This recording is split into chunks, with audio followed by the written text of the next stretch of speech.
Shalom Sobat JRC. Hari ini kita memasuki minggu Advent kedua. Hal ini berarti bahwa perayaan Natal tinggal 3 minggu lagi. Ornamen-ornamen Natal sudah mulai kelihatan di pusat perbelanjaan dan gereja-gereja pun mulai sibuk mempersiapkan Natal. Natal tahun ini akan menjadi sangat berbeda dari tahun-tahun sebelumnya. Khususnya bagi setiap kita yang terbiasa beribadah Natal secara onsite. Saya percaya Natal tahun ini akan menjadi Natal terbaik sebab kita semua diajak untuk merenungkan kembali makna Natal sesungguhnya di masa pandemi seperti ini. Natal bukanlah soal perayaan, bukan soal hadiah, bukan soal kemewahan, tetapi justru kebersamaan, kesederhanaan, dan sukacita di dalam ketidakberdayaan. Oleh sebab itu, saya mengajak saudara-saudari semua boleh saling berbagi sukacita Natal itu melalui persembahan khusus untuk Natal. Persembahan Natal ini bisa diberikan melalui transfer ke rekening gereja ataupun scan barcode yang tersedia di e-warta bagian awal dan di akhir ibadah ini. Pemberitaan firman Tuhan hari ini akan disampaikan oleh rekan saya yang luar biasa, penginjil Christian Reeve. Beliau adalah hamba Tuhan GKT3 dan sebagai music director di JRC. Oleh karena itu, mari kita siapkan hati dan pikiran kita untuk masuk dalam ibadah hari ini. Kita ambil satu dulu sejenak.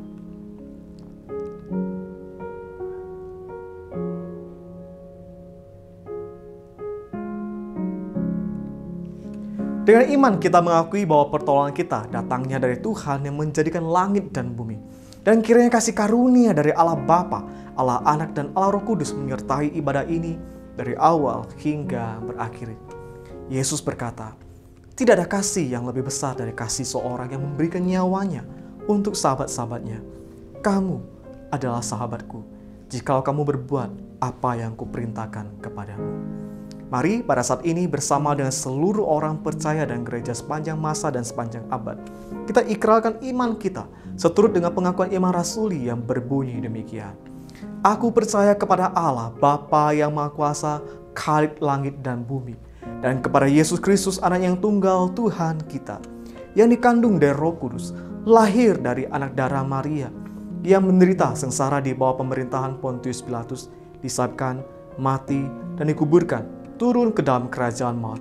Pada hari yang ketiga, bangkit pula dari antara orang mati, naik ke surga, duduk di sebelah kanan Allah, Bapa yang Maha Kuasa.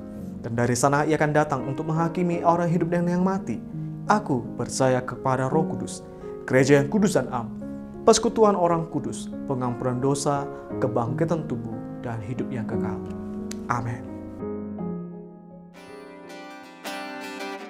Berbahagialah setiap kita yang mengandalkan Dia. Kita bersyukur karena Dialah yang baik. Dia memberikan jaminan mulia dalam kehidupan setiap kita.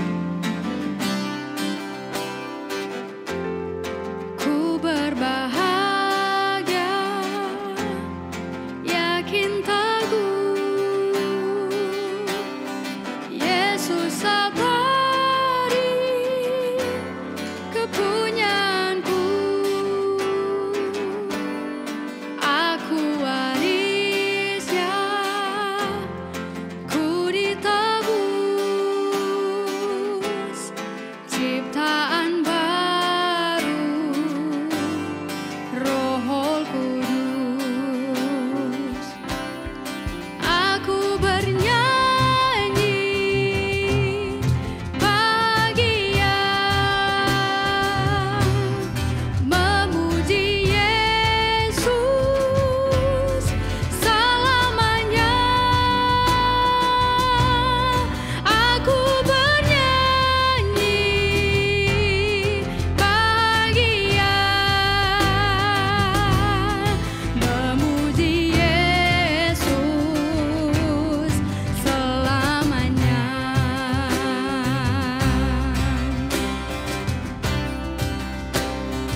Mari pada saat ini kita datang ke hadapannya, kita bawa hati kita. Dia baik dalam kehidupan kita, dia menebus kita, dia menyelamatkan kita. Biar kita tidak melupakan hal itu dalam kehidupan kita.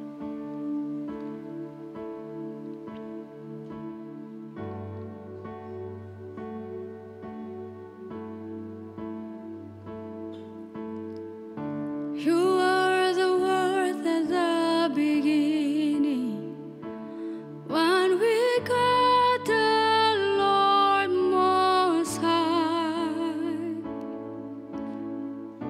Your hidden glory in creation, now revealed in you are Christ.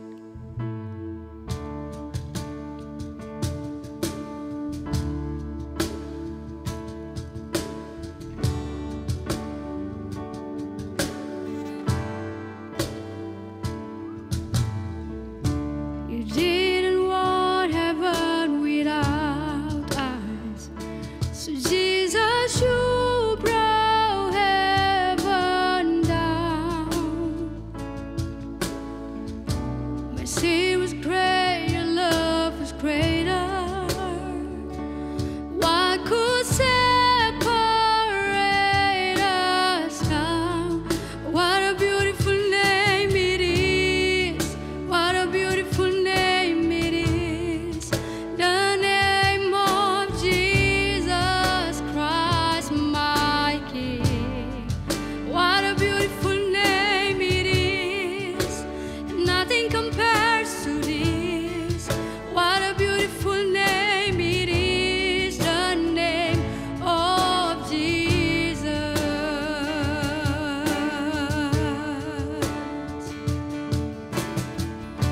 My sin was great, your love was greater.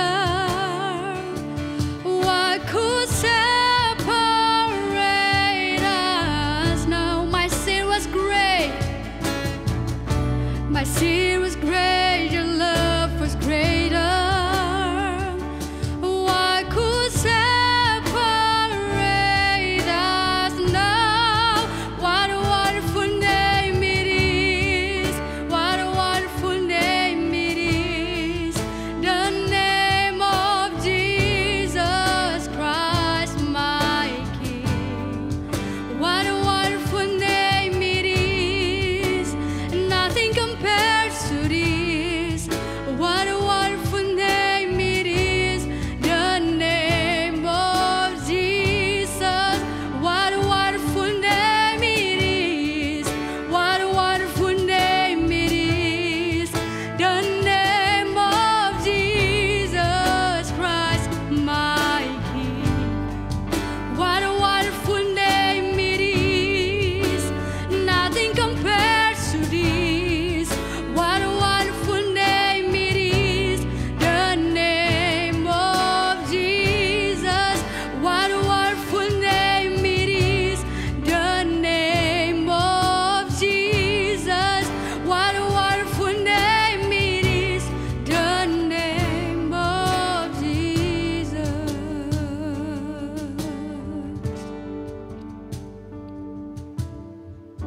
You didn't want heaven without us, so Jesus, you brought heaven down. My sin was great, your love was greater. What could separate us now? What a beautiful name it is. What a beautiful name it is. The name of Jesus Christ, my King. The name of Jesus Christ, my King.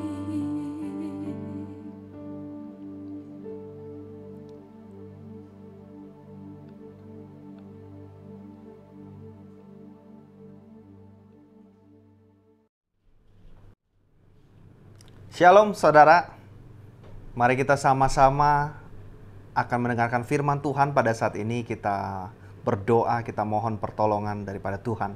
Mari kita berdoa. Tuhan, pada saat ini kami datang ke hadirat-Mu memohon pengampunan daripada Tuhan atas segala salah dan dosa yang kami lakukan secara sengaja maupun tidak sengaja di dalam kehidupan kami. Ampuni kami ketika kami tidak menyembah Tuhan dalam kehidupan kami sehari-hari. Dan tolong setiap kami Tuhan pada saat ini siapkan hati kami, buka hati pikiran kami untuk dengar firman Tuhan, bukan hanya mendengar tetapi memahami, bukan hanya memahami tetapi bisa melakukan firman di dalam kehidupan kami. Di dalam nama Tuhan Yesus kami berdoa. Amin. Saudara, hari ini kita akan membahas tentang ibadah. Judul khotbah saya hari ini yaitu True Worship sama dengan Rational Worship, atau ibadah yang sejati sama dengan ibadah yang rasional, ibadah yang masuk akal. Saudara, berbicara tentang ibadah, ketika saya tanya beberapa orang, apa yang terlintas pertama kali ketika saya bilang ibadah? Beberapa orang menjawab bahwa ibadah itu adalah soal kegiatannya, apa yang dilakukan di hari Minggu. Sama seperti yang kita lakukan sekarang. Ini lagi momennya mendengarkan firman Tuhan. Saya lagi momennya menyampaikan firman Tuhan. Soal kegiatan, soal ritualnya. Bahkan saudara, ada masanya beberapa gereja, bahkan banyak gereja itu mengalami yang namanya perang ibadah. Worship war. Apa yang diperangkan? Lebih kepada style musik. Alat musik yang dipakai. Apakah itu piano organ atau gitar dan band. Yang diperangkan apa lagi? Soal musik yang dipakai, soal lagu yang dipakai. Himne atau kontemporer. Soal gestur, apakah boleh bertepuk tangan? Apakah boleh mengangkat tangan ketika beribadah? Atau harus sikap hormat, sikap upacara? Dan banyak hal lainnya. Saudara, sebenarnya kita itu sering kehilangan pertanyaan paling mendasar, pertanyaan paling fundamental. Apa itu ibadah? Apa itu ibadah secara esensi, secara hakikat? Dan kenapa kita perlu tahu hakikat atau esensi daripada ibadah? Saya cukup ngeri, saudara, ketika kita itu meributkan hal-hal yang berkaitan dengan kemasan. Kita hanya berbicara soal apa yang terlihat setiap minggunya. Itu yang namanya ibadah. Jika kita hanya berbicara ibadah itu soal fisik, soal apa yang terlihat, apa yang nampak, tanpa memperhatikan esensi dari menyembah itu sendiri. Bahkan Tuhan Yesus pun tidak senang dengan apa yang dilakukan orang Farisi. Itu tercatat di dalam Matius 15 ayat yang ke-8. Bangsa ini memuliakan aku dengan bibirnya, padahal hatinya jauh daripadaku. Percuma mereka beribadah kepadaku, sedangkan ajaran yang mereka ajarkan ialah perintah manusia. Bahkan di dalam perjanjian lama pun, Nabi Amos menyampaikan kepada bangsa Israel. Amos 5, aku membenci, aku di sini Tuhan. Aku membenci, aku menghinakan perayaanmu, dan aku tidak senang dengan perkumpulan rayamu. Sungguh, apabila kamu mempersembahkan kepadaku korban-korban bakaran dan korban-korban sajianmu, aku tidak suka. Dan korban keselamatanmu berupa ternak yang tambun, aku tidak mau pandang. Jauhkanlah daripadaku keramaian nyanyian-nyanyianmu. Lagu gambusmu tidak mau aku dengar. Betapa mengerikan, saudara. Jadi kita harus memahami sekarang dengan benar apa itu ibadah secara hakikat, secara esensi. Dan mengapa kita menyembah. Apa itu ibadah? Apa itu penyembahan? Saya mengutip definisi ibadah yang disampaikan oleh penginjil Jimmy Setiawan. Beliau adalah orang yang begitu concern dalam teologi bidang ibadah. Beliau mengatakan demikian, bahwa secara hakikat ibadah itu adalah tanggapan.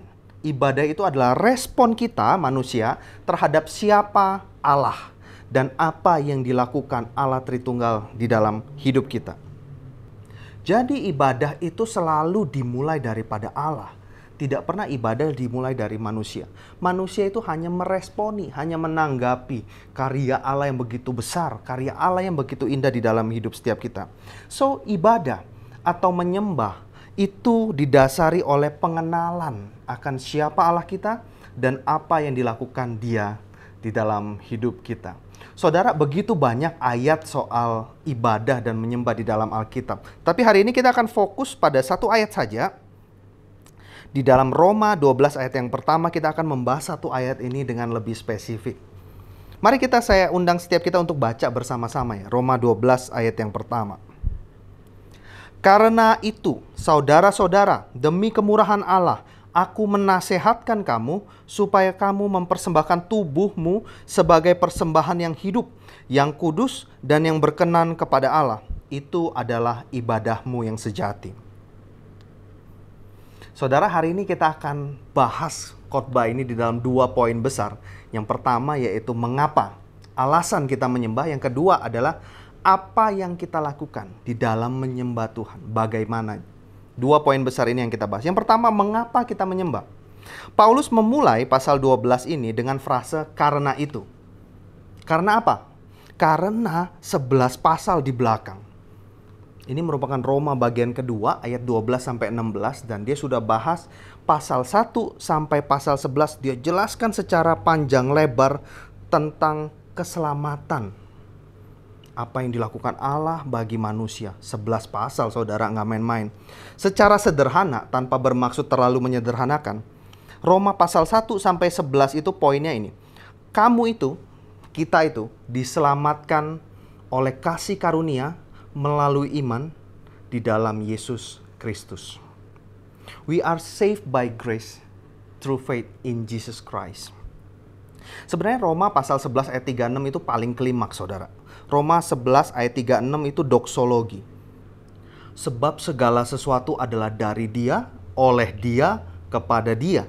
Bagi Dialah kemuliaan sampai selama-lamanya. Kalau itu ditutup, begitu indah, begitu megah. Tetapi ternyata Paulus melanjutkan nih, pasal 12 sampai pasal 16. Kenapa demikian? Inti yang mau disampaikan adalah bahwa ajaran yang benar itu harus diimbangi dengan perilaku, perbuatan, kelakuan yang benar.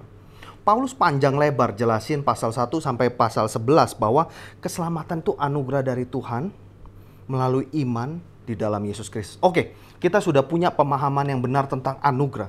So what? Setelah itu apa? Kalau kita udah pengetahuan itu, apa yang harus kita lakukan? Masuk di pasal 12, saudara.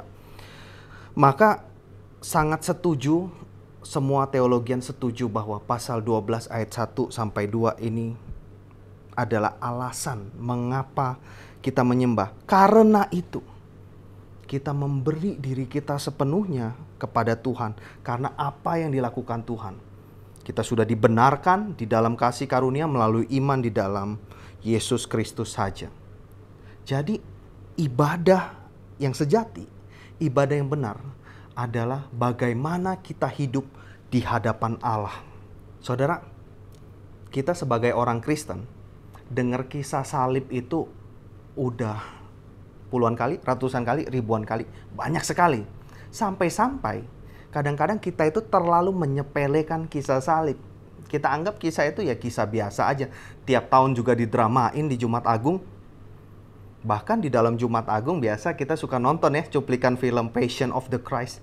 Kita nangis-nangis. Nangisnya karena apa? Karena lihat Yesus dicambuk begitu rupa sampai dagingnya keluar-keluar. Padahal kalau kita mau nangis, sebenarnya kita bukan nangis pada momen itu.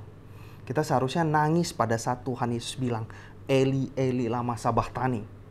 Allahku, Allahku, mengapa engkau meninggalkan aku? Itu adalah kesedihan yang paling mendalam.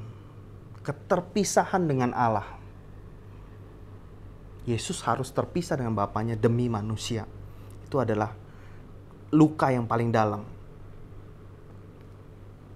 Cambuk tidak ada apa-apanya.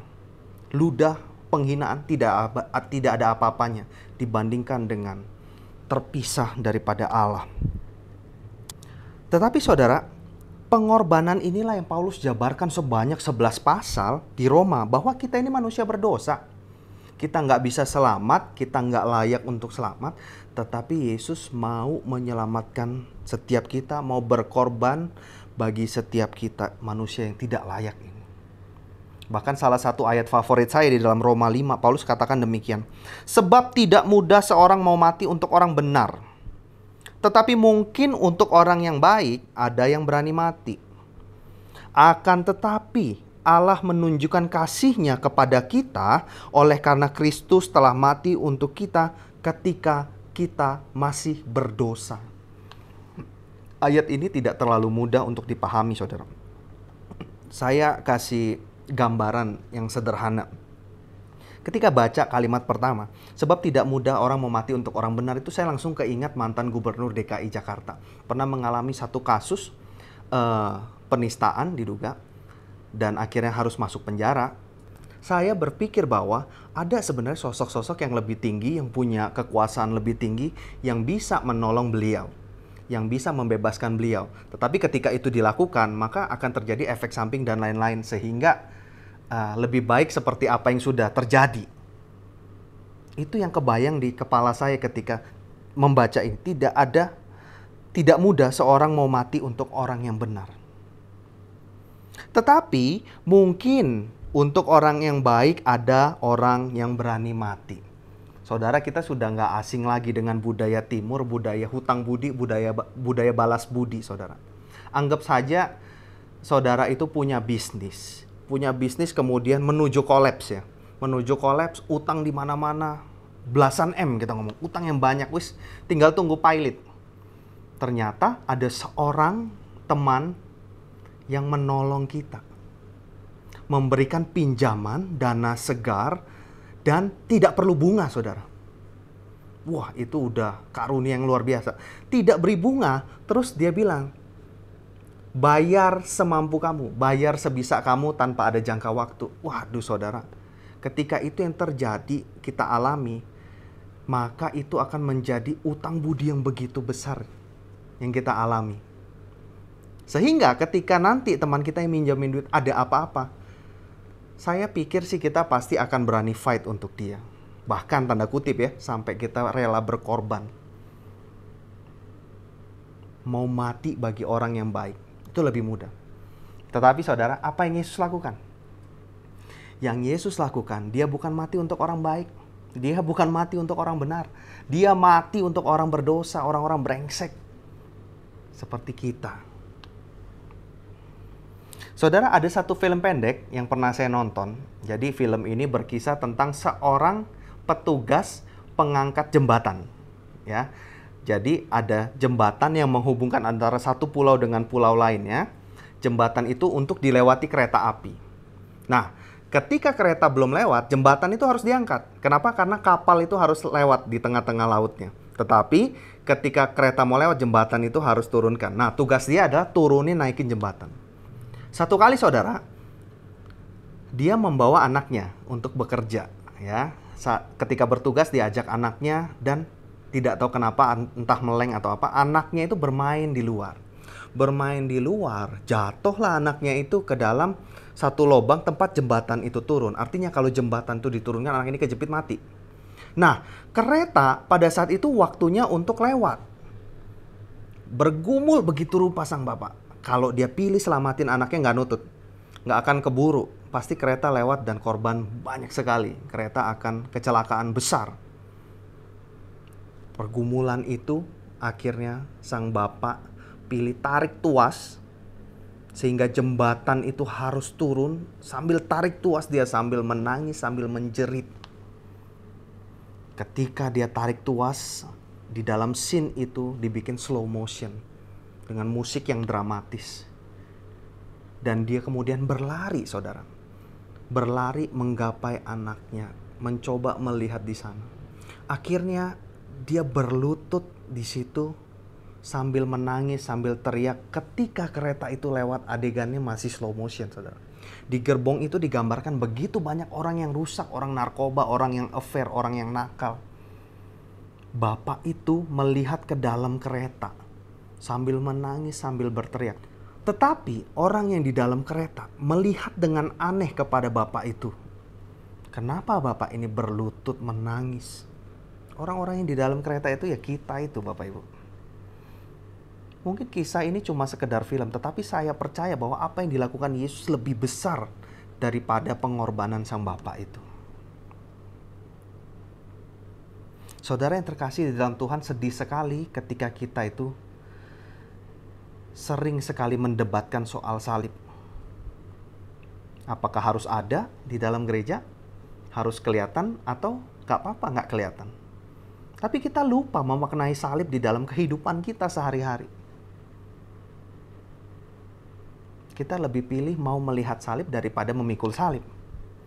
Saudara, saya ajak setiap kita untuk bisa memaknai salib dengan sungguh-sungguh di dalam kehidupan kita. Sehingga kita tahu alasan kenapa kita mesti menyembah Tuhan. Kenapa kita mesti beribadah. Menyembah Tuhan di dalam hidup kita. Itulah alasan kita menyembah salib Kristus. Nah, kita udah tahu alasannya. Sekarang yang kedua, apa yang harus kita lakukan di dalam menyembah Tuhan? Kita udah tahu alasan kita menyembah yaitu salib.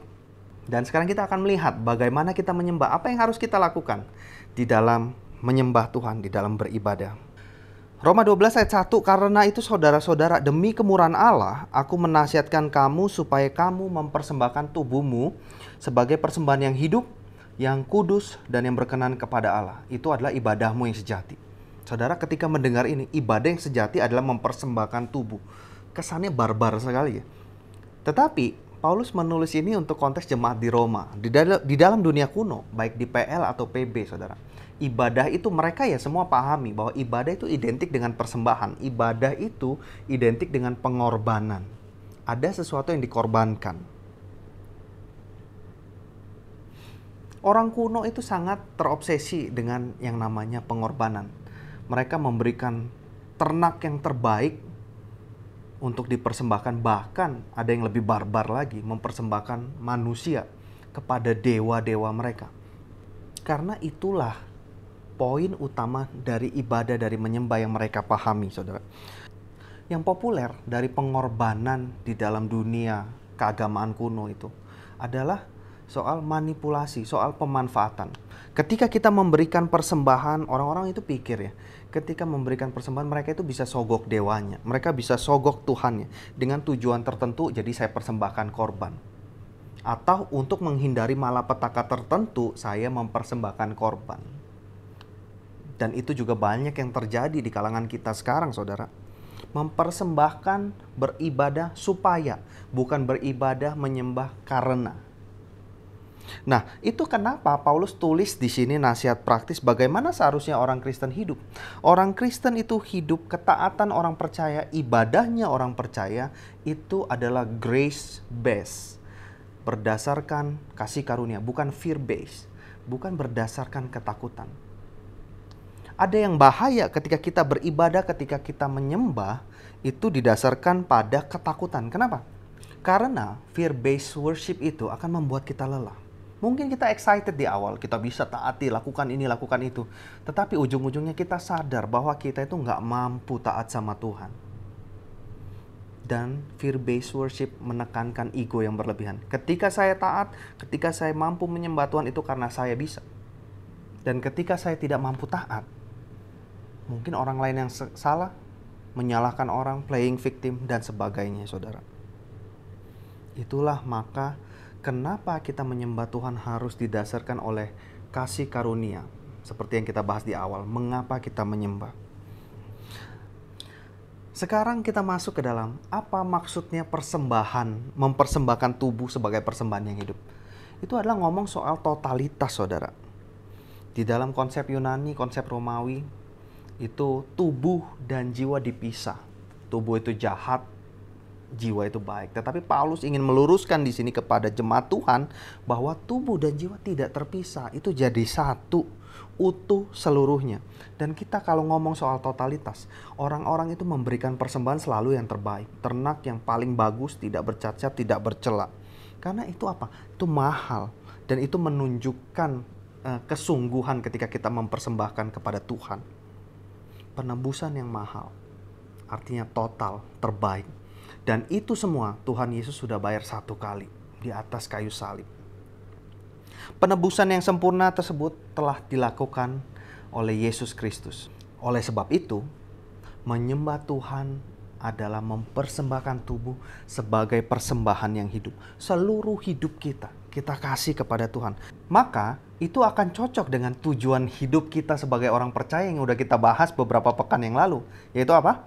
Yaitu memuliakan Dia dan menikmati Dia. Sesuai dengan Katekismus Westminster, pertanyaan jawaban nomor 1.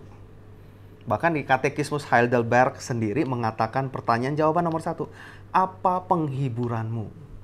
Baik dalam ketika hidup maupun ketika mati. Penghiburanku adalah baik ketika hidup, ketika mati, kita adalah milik Kristus. Dimiliki oleh Kristus adalah penghiburan yang sejati, saudara.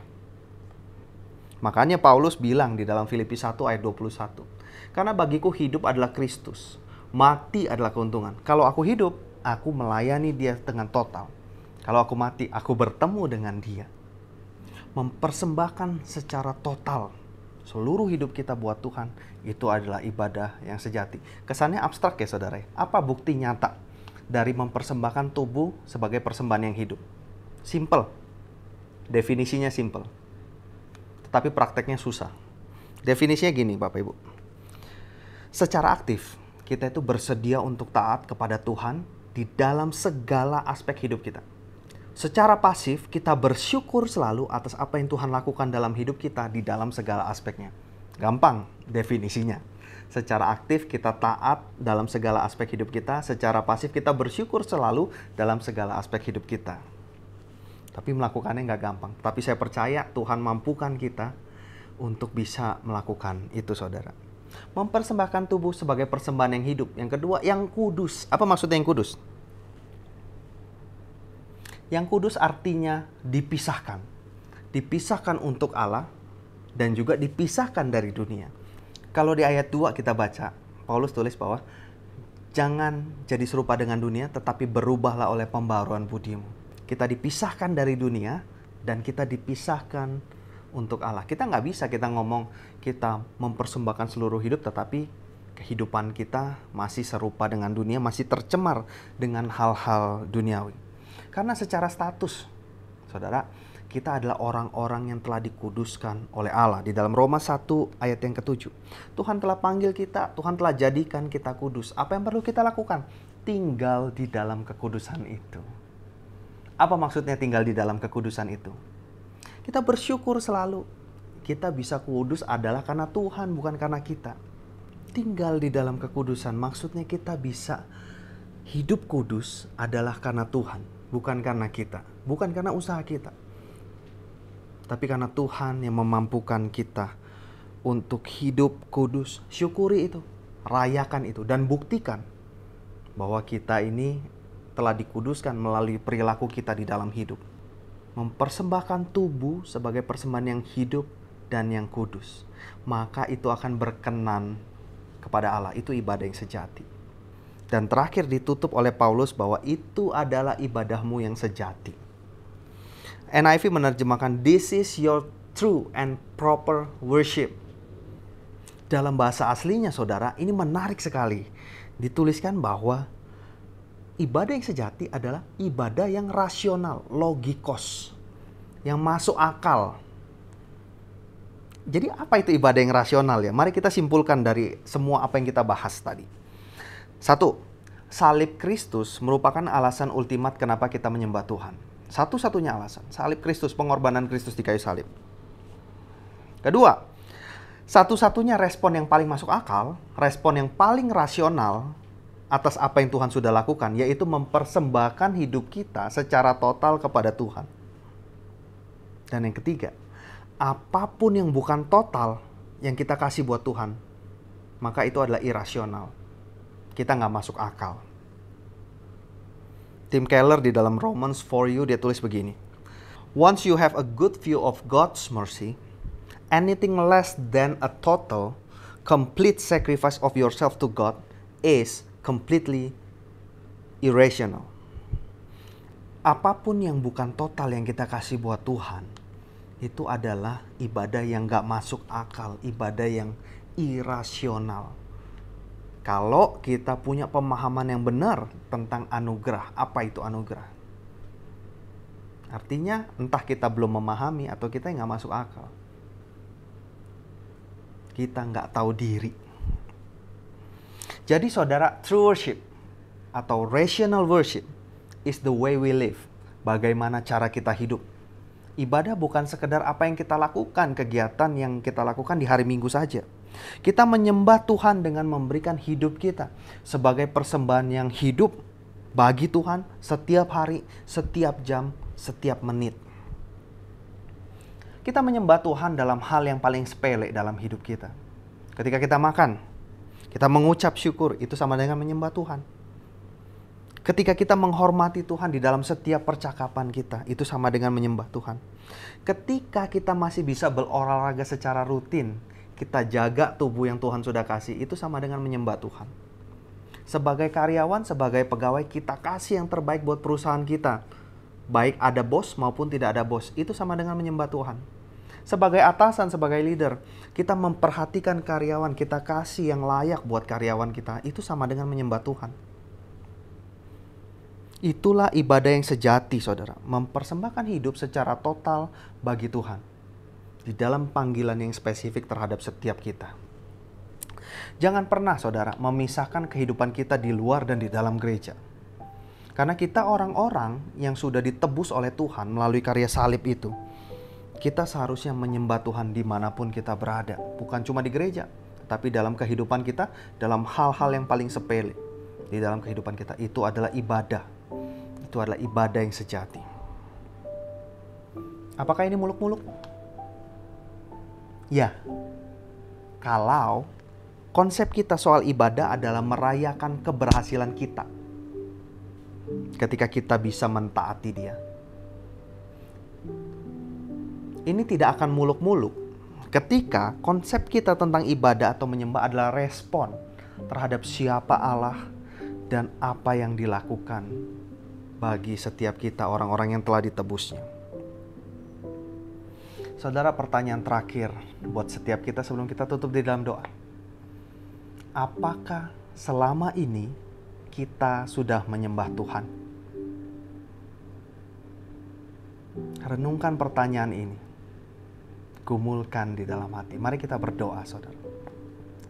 Bapa di surga, kami mengucap syukur karena pada hari ini Tuhan boleh izinkan kami memahami, mengerti sedikit lebih dalam lagi tentang apa itu ibadah. Bahwa ibadah bukan sekedar apa yang terlihat, apa yang kami lakukan, apa yang kami laksanakan sebagai kegiatan rutin di hari Minggu. Tetapi ibadah adalah seluruh hidup kita yang kami persembahkan kepada Tuhan secara total. Karena apa yang Tuhan sudah lakukan di atas kayu salib begitu tidak bisa dibandingkan dengan apapun. Tuhan ajar kami memahami tentang anugerah ini. Di dalam hal-hal sepele dalam hidup kami, Tuhan. Ajar kami menyembah Tuhan. Ajar kami beribadah kepada Tuhan. Pakai kami, Tuhan, untuk bisa menjadi terang di tengah lingkungan kami berada. Sehingga kami bisa menyembah Tuhan. Kami bisa memancarkan kasih Kristus di tengah-tengah lingkungan kami. Kami bersyukur, berdoa di dalam nama Tuhan Yesus Kristus. Amin. Saudara, mari kita kembalikan segala kemuliaan hanya bagi Allah Tritunggal. Terimalah berkat Tuhan. Tuhan memberkati engkau dan melindungi engkau. Tuhan menyinari engkau dengan wajah-Nya dan memberi engkau kasih karunia. Tuhan menghadapkan wajah-Nya kepadamu dan memberi engkau damai sejahtera. Amin. Selamat hari Minggu. Tuhan Yesus memberkati.